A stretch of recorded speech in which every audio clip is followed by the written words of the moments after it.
lot of difference for the programs before. Certainly ups and downs in transition, and it's something that we expected. At times we felt really good about our progress and the cultures, and at times we're not where we want to be yet. So, but I'm glad we got at the postseason. I think the WNIT run was really good for our kids. I thought Amber Moore especially played with a lot of confidence and showed what she'll be able to do in the future.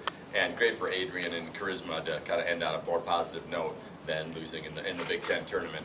And good for our team to have 4 more games and to grow and change. And obviously, we said this a lot, Dick Bennett's line that, you know, the first year is about the players. And we try to meet the players where they're at. We developed a system that would fit them. And so now in the off season, we'll implement a 4-out, 1-in motion offense that we'll use next year and spend more time with that, teaching them how to play the game of basketball. And they grew in some of that, but had we tried to do that right away when we got here, we'd had to spend the whole time teaching them emotion. Instead, we decided to run more of a ball screen offense that would fit them and have success right away. But I thought we grew. I thought we were better in the end defensively. In the WNIT was some of the best defense we've played throughout the year. I think we'll take another step in that next year. Just it takes a year to run a system, and our returners will be smarter and better. And so excited about the future. Again, good first step, and excited about where we're going. We obviously can't really replace a Charisma fan, a special player like that, but who's going to be your post presence next year? Yeah, you know, Jackie Grant's a freshman that's 6'3", coming from Chicago. She was the Chicago Sun-Times Player of the Year, first team All-State in every poll. We believe she'll be able to play right away. Again, it's hard to know with freshmen, and that's really the spot. I think Sarah Hartwell will step in as a guard and start and play a bunch.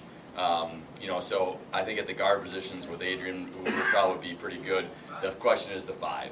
And we may not have a true 5. We may play with 4s next year. Mackenzie Piper returning, you know, I think she's going to take a step. And one of the best things about freshmen is they become sophomores. And so Mackenzie will take a step and be better. And then Jackie, Sarah Livingston from Peoria certainly has all the tools to be a great player. But again, it's hard to know how freshmen, how quickly they're going to pick things up. And we may play small at times and play really quick and aggressively, a little bit like we did this year. Would Sarah Hartwell been the best player in this team, one of the best players if she could have played this year? Yeah, she would. And again, she hasn't played in games, so we don't know exactly, but practice-wise, she was one of our best players in practice every single day. And, you know, I think the first time we scrimmaged, Charisma had like 29, Adrian had like 25. The next highest score was Sarah Hartwell with probably around 20. And she's certainly capable, has all the tools to be a great player. Again, she hasn't played any games, so until we see that, but we feel really good about who she is and her game and how good she's going to be.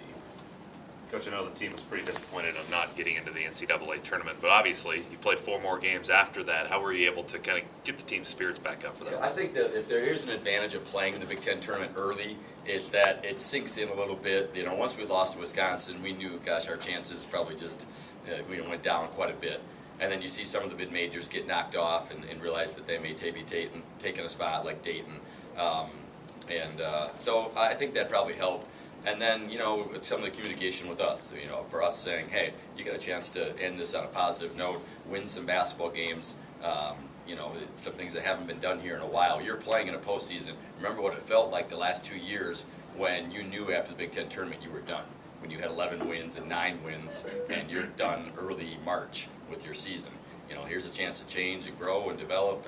And I felt like, honestly, our Toledo game was one of the best wins we had all year on the road. Really tough environment, a team that's 29-3. So I thought that game was really encouraging, the growth in our players. And then the Eastern Illinois game as well. It's a game that not much went right for 30 minutes, but we hung with it and had some toughness and then kind of turned it around at the end. I'm not sure we'd have had that resolve early in the year in that type of game.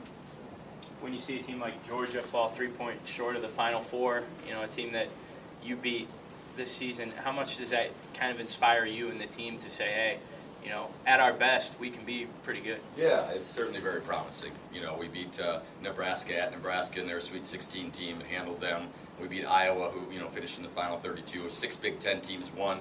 You know, last year the Big Ten went 1-6 in the first round. This year it went 6-0 in the first round. That's a huge change in 1 year. And we finished, you know, tied for 5th, and we're tied for 3rd going to the last week of the season. So encouraging for the future, and certainly something we'll hold on to is, you know, teams that did really well that we beat.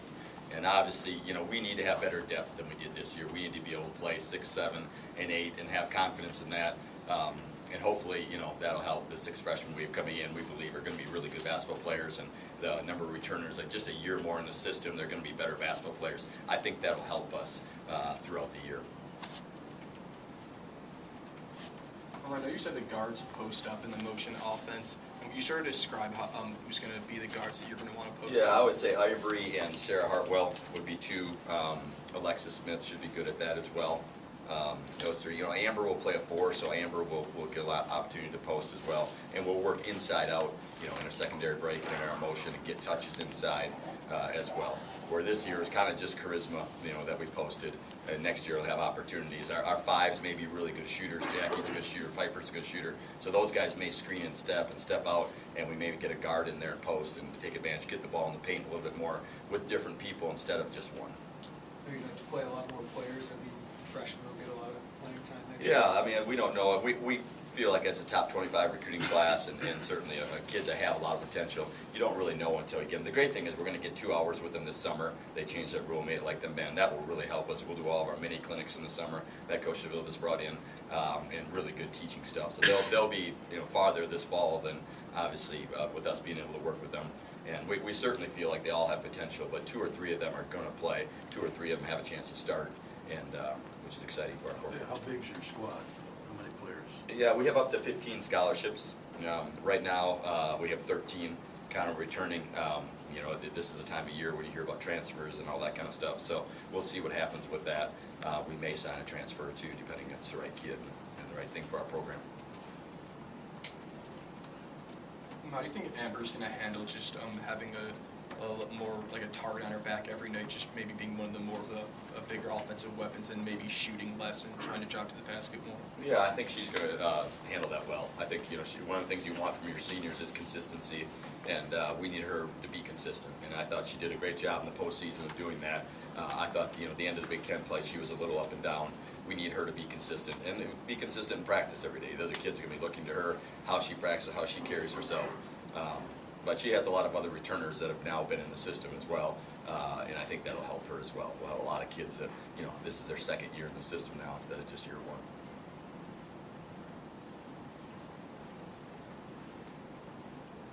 Anything else here in the room? All right, thank you. Appreciate it.